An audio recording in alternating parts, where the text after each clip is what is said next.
to this episode of Beer to Whiskey. I'm Russ Heaps, and today we are coming from the Beer to Whiskey satellite studio in the Burro restaurant on Augusta Road in Greenville, South Carolina. Does not mean we're high.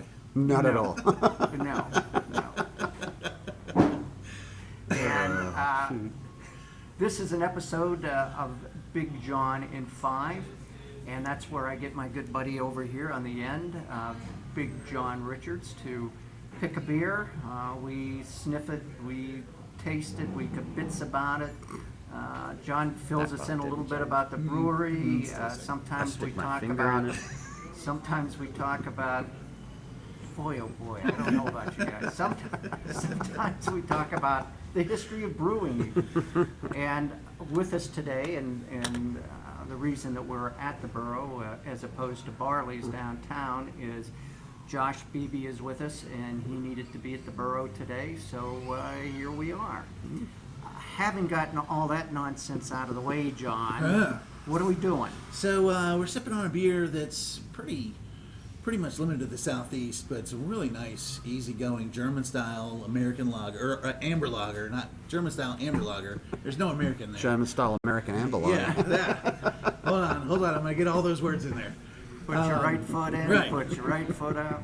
So this Old Hickory, which is one of our real gems of a brewery in the Southeast, if you're making it down here, you should make a point to swing through Hickory, North Carolina, which, as we already discussed, is a famous furniture town, but has a great brewery in it as well. They do some really great big beers. They have a series called Event Horizon. It's a big imperial stout every year and some various versions of it. And then their flagship IPA is called Death by Hops, which is a wonderful name. And then Ruby Lager is what we've got in front of us today. So this is their flagship beer overall, or what they at least call their flagship beer, which I'm sure it is that's just a nice little easygoing 4% amber lager, 2 row malts and German hops. It's smooth and bready, real clean, light body, a little spicy on the finish, and just a easygoing, refreshing amber beer.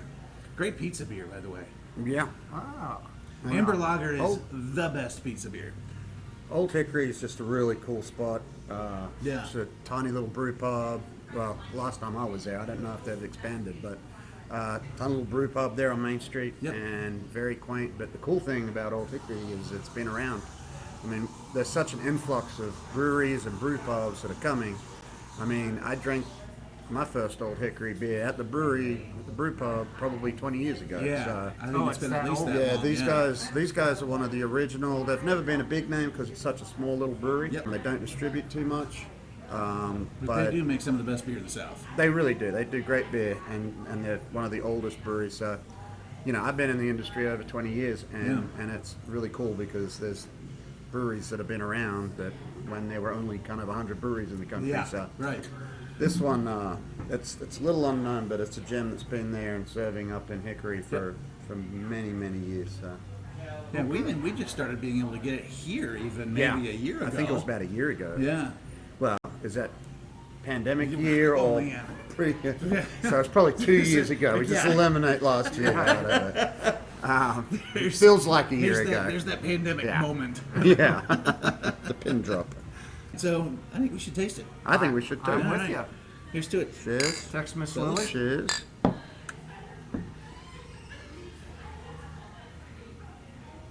You can really smell that bready thing going on. That's the malts. Very heavy on the malts. I like it. Yeah. It's not super sweet. That's what it's that bready, clean maltiness that's dry. Just a little bit of spice on the finish from those German hops, and it just hits the palate so clean. There's no part of that hits harsh, even at the beginning with the hops. There's nothing. It's just a smooth, easygoing amber. Here's a good question for you, Yeah. and this is one I get across the bar a lot, and we educate our staff about it.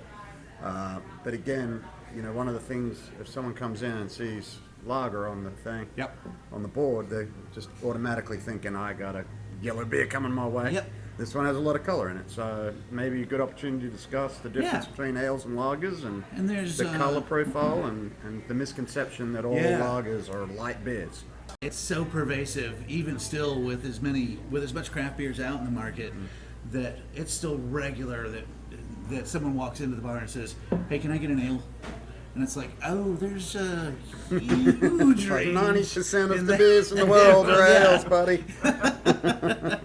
And then, but they're thinking of something like this. So I'll go, "Hey guys, I've got a nice red lager up there, an amber lager or something." They're like, "No, I like ales." I'm like, "Yep, let me pour a taste for you."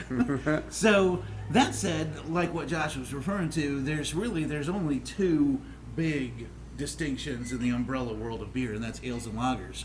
And ale yeast just ferments warmer, faster, and imparts a little bit more flavor that lingers in the beer. And lager yeast is the opposite: colder, ferments at the bottom, ferments longer, and less of the yeast flavors stay in the beer in a lager typically. Low and slow. Low and slow. And a lager usually has an extended maturation process even after the brew process is done, to really let those flavors mellow and blend before they release a true good lager out onto the market. The really confusing part is that looking at the beer, there is nothing that could tell you whether it's an ale or a lager. Yep. Ales can be black and inky and impossible to see through at all, and they can be and ales can be light and fizzy and yellow and pale. And some of the whitest and lightest beers in the world are ales, like the Belgian style wit beer. You know, it's one of those like what Blue Moon wants to be. Right. Wants to be. But that's the thing, right? So, one of my favorite experiments is people say I don't like dark beer. Yeah. We used to carry a beer. I haven't seen it in the market for a long time, but it was called Zingu. Yeah. And Zingu is a black lager. It's from Brazil. And I'd pour it, and it's literally as black as motor oil. Yep. But it drinks super light, like you're drinking just a Stella Artois or something like that. So it's education Just out love there. it. And I think the reason that 90% of beer is probably in that range, don't quote me on that, No, but yeah. most of the beers, the majority are ales, because Yeah. of that yeast being so much more aggressive. It takes 3 or 4 days to brew an ale Right. versus 3 weeks to brew a lager. Yeah. So obviously time is of the essence. Well, this thing, I could drink this all day long. Oh, and Yeah. that's the magic of a beer like this. It's 4% alcohol, so it's not gonna, you could drink 3 or 4 of them, still get up and walk away. And it's smooth, it's accessible, it doesn't, wallop you over the head with anything. It lets you sit here and have a conversation with your friends and pick it up and Yeah. have a beer. And I definitely that breadiness and the yeastiness that we're talking about in the malts, that's the reference they have. When Big John was saying a German style lager, this is the type of kind of has those similar flavors that a Marzen or Yep. something's going to have over in Germany around October, September time. There may or may not be a So- word associated with that. So if you like those seasonal beers, this is a good one you can get year round, and it tastes. Yeah. It's got similar flavors to that. So This is really good. yeah. Excellent. Anything else? I think it's time to let them go find one for themselves.